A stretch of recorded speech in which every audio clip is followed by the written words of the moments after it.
Now it's time for today's perspective, and it is estimated that over 53,000 people have fled from the Haitian capital, Port-au-Prince. That is 8 out of 10 people, and that is in March alone. It comes amid ongoing extreme violence on the island and a government collapse.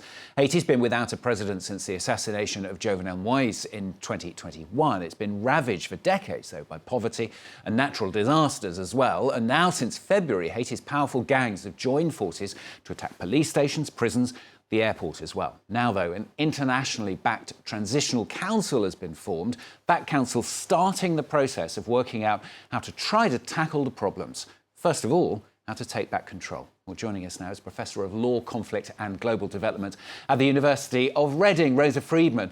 Also been a member of the UN Secretary-General's Civil Society Advisory Board on preventing sexual exploitation and abuse. Thanks very much for being with us on the programme today. First of all, we talk a lot on France 24 here about Haiti, but sum up for us, if you can, in your words, just how bad you think the situation has become there. Well, this cycle of violence is certainly the worst for many decades, possibly since Duvalier's time. The situation on the ground is that hundreds of thousands of people have been displaced, have fled their homes. A quarter or more of the country is facing food insecurity or potential famine. We've seen that the prison gates now have been broken and burnt down, and there's at least 4,000 prisoners, criminals in the capital running through the streets. The gang violence has got worse and worse since the Transitional Council was created. And really, this is a terrible wave of violence for Haiti. How has it got so bad over the years? Really, to understand Haiti, we have to go all the way back to colonial times. Haiti is the first black sovereign state in the world. It overthrew France as the colonial power and then had to pay back reparations for each individual slave that was freed through that revolution. Since that time, there's been international interference after international interference in Haiti's affairs. The United States occupied the country between the two world wars. Every time Haitians have elected their own governments, they've been deposed and puppet governments put in. And that's left a vacuum of power. You have very corrupt, very rich elites. You have the gangs, many of whom actually started under the Duvaliers and then again under Aristide. And the gangs are often in bed with the elites, but sometimes are in bed with puppet governments on the ground. And it leaves this huge vacuum of power in which these waves of violence occur. And I mentioned at the top there specifically that you were a member of the UN Secretary-General's Civil Society Advisory Board on preventing sexual exploitation and abuse. I mean, it's been particularly bad throughout this period, hasn't it, for women on the island?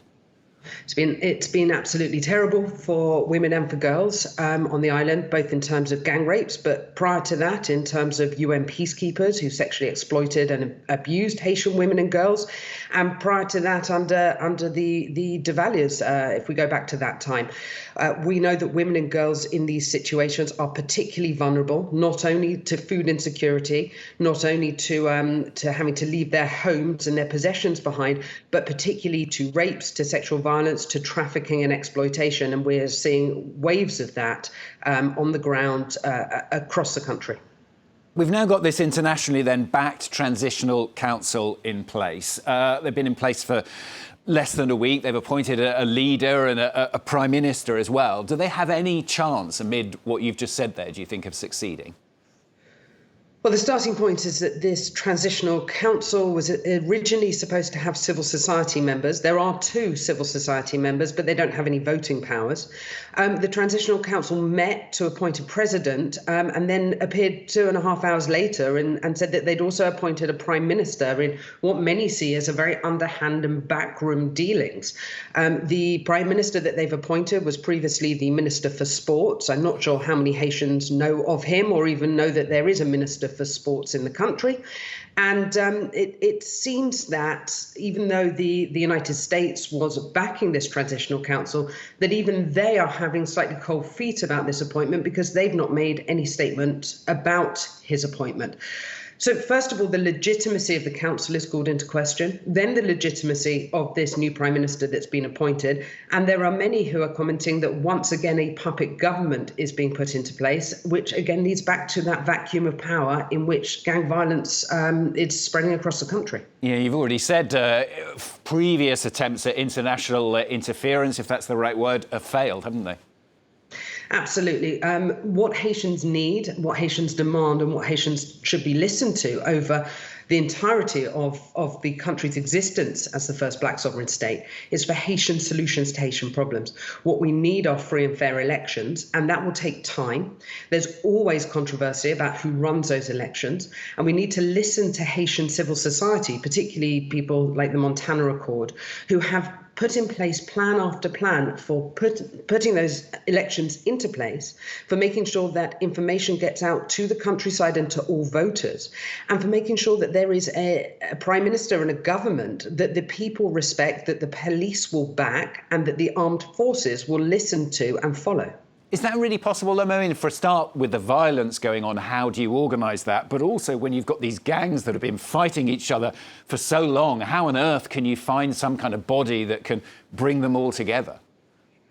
Well, let's be clear that in the region, whether we're talking about Honduras, El Salvador, Mexico, Colombia, there is gang violence and there are waves of gang violence. And yet we don't ask whether or not those countries are able to quell the gang violence with free and fair elections, with legitimate governments, and with the support of the international community rather than an international intervention. And so their questions are always raised about why is it that Haiti is treated so differently to its neighbours within the regions who are facing similar problems. And the answer is that because of the occupation of Haiti and the constant interference, that there seems to be this idea that Haitians don't know how to govern over themselves, whereas the truth is that Haitians had never been given the opportunity to truly govern over themselves. What we need is not an international intervention, a Kenyan police force or a Kenyan task force who don't speak the language, who don't know the local context. What we need is international support for these elections, and then international support for the police forces and the armed forces to come in and follow the government, to quell the gang violence, and to hopefully rebuild Haiti to make it stronger moving forwards. Yeah, I mean, there's been an awful lot of suspicion, for example, of the UN, hasn't there, after a series of sexual scandals involving UN peacekeepers, also that cholera scandal when the UN's Nepalese contingent was accused of being a potential source of a huge cholera outbreak in October 2010. I mean, those kind of situations also add to that feeling that international organisations just can't do the right thing, I suppose, in Haiti. But even going a step back from the cholera epidemic and from the sexual exploitation and abuse which peacekeepers perpetrate in all peacekeeping operations around the world, the question was raised as to why there were peacekeepers, why there were boots on the ground in a country with political instability, but not with a war. And we don't see that anywhere else in terms of peacekeeping forces. The stabilization mission from the UN actually puts soldiers on the ground rather than bringing development aid and support for the country and for free and fair elections and political solutions. So the suspicion of the UN and of international organizations generally is the suspicions that Haiti has had ever since it secured its freedom through revolution, which is that the international community simply does not want and does not trust it to govern over itself. There will be no solution through international interventions that are at the top down. The only solutions will be to support and to grow Haitian infrastructure, which it was not allowed to grow through having to pay these reparations back to France and not having the money to be able to develop its own education systems and health systems using those finances. That will be the only way forward.